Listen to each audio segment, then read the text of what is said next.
बात करेंगे मेष राशि वालों। हम लोग अक्सर एक दूसरे से पूछते हैं कि हम अपने मन को अपने वश में कैसे करें। लोग अलग अलग तरीके बताते हैं और हम उन्हें करने की कोशिश करते हैं, पर अंत में हम नाकाम हो जाते हैं। गौतम बुद्ध की जीवन की एक छोटी सी कहानी आपको बताएगा कि किस तरह से आप अपने मन का उपयोग अपने हिसाब से कर सकते हैं। एक बार गौतम बुद्ध एक नगर से गुजर रहे थे। उस नगर में एक कपड़ों की बहुत बड़ी दुकान होती है। वहाँ पर एक व्यक्ति बैठा होता है। बुद्ध की नजर उस व्यक्ति पर पड़ती है। वह व्यक्ति बहुत ही दुखी नजर आता है। बुद्ध उसके पास जाते हैं और उससे पूछते हैं कि आप इतने दुखी क्यों हो। वह व्यक्ति बुद्ध को देखकर उन्हें प्रणाम करता है और कहता है कि क्या बताऊं बुद्ध, जब से मेरी पत्नी की मृत्यु हुई है तब से मैं अपने छोटे बेटे को अपने साथ अपनी दुकान पर ले आता हूँ, परंतु उसका व्यवहार बहुत ही खराब है। जैसे ही कोई ग्राहक कुछ सामान लेने के लिए दुकान पर आता है, मेरा बेटा उसकी पगड़ी को उतारकर फेंक देता है या उसके झोले को उतारकर फेंक देता है,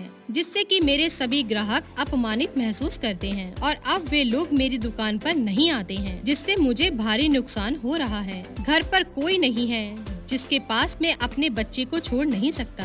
मैंने अपने बेटे को बहुत समझाने की कोशिश भी करी, डांटा पीटा सब कुछ करके देख लिया, परंतु कोई भी तरीका काम नहीं आया। बुद्ध कहते हैं यदि तुम कहो तो मैं तुम्हारी सहायता कर सकता हूँ। बुद्ध की बात सुनकर उस व्यक्ति की आंखों में एक खुशी की चमक आ जाती है और वह व्यक्ति बुद्ध से कहता है, बुद्ध बड़ी कृपा होगी आपकी यदि आप मेरी इस समस्या का हल कर दे तो। परंतु बुद्ध उस व्यक्ति से कहते हैं कि मैं जो भी करूँगा उसमें तुम दखल नहीं दोगे और न ही कोई प्रश्न करोगे। तुम्हें मुझे यही वचन देना होगा। वह व्यक्ति बुद्ध को वचन देता है, आप जो भी करेंगे मैं उसमें बिल्कुल भी दखल अंदाजी नहीं करूँगा। अगले दिन बुद्ध उस दुकान पर पहुँचते हैं। बुद्ध अपने सर पर एक पगड़ी बांधे हुए होते हैं। वह बच्चा हमेशा की तरह बुद्ध के पास आता है और उनकी पगड़ी उतार कर फेंक देता है। बुद्ध मुस्कुराते हैं और उस बच्चे से कहते हैं, बहुत अच्छे बेटा, अब जाओ उस पगड़ी को उठा कर लेकर आओ। वह बुद्ध की बात सुनकर उस पगड़ी को उठाकर लाता है और बुद्ध को दे देता है। बुद्ध वहाँ से चले जाते हैं। अगले दिन बुद्ध एक लकड़ी लेकर आते हैं और एक कुल्हाड़ी लेकर आते हैं और दुकान पर आकर बैठ जाते हैं। वह बच्चा बुद्ध की पगड़ी को उतारने के लिए जैसे ही जाने वाला होता है तो बुद्ध उससे कहते हैं कि बेटा जाओ उस कुल्हाड़ी से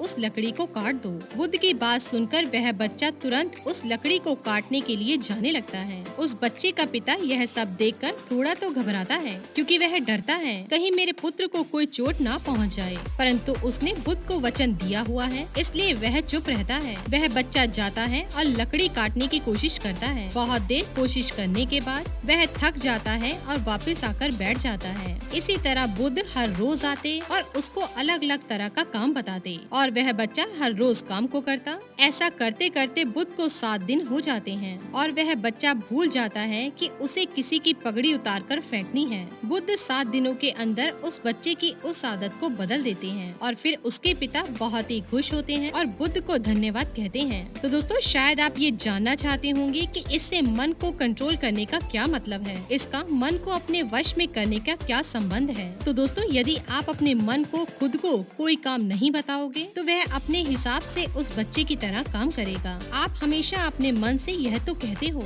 यह मत कर, वो मत कर, यहाँ मत जा, वहाँ मत जा, पर कभी आप उससे यह क्यों नहीं कहते, यह कर, वो कर, इसे कर, यहाँ जा। और दोस्तों, यही आपकी सबसे बड़ी गलती है। उस बच्चे की तरह हमारा मन भी हमारे वश में हो सकता है, परंतु यदि हम उसे काम बताएं, ना कि उसे रोकने का प्रयास करें। मन का स्वभाव है काम करना, कुछ सोचना, कुछ करना, और आज हमारे पास 2 विकल्प हैं। या तो मन को उसके हिसाब से काम करने दें या फिर हम उससे अपने हिसाब से काम करवाएं। अगर आप अपने मन के द्वारा अपने हिसाब का काम करवाना सीख गए तो आप पाएंगे कि आपका मन आपका इंतजार करेगा कि कब आप उसे आदेश देंगे। ज्यादातर काम मन अपने हिसाब से कर रहा है और यही सबसे बड़ी समस्या है।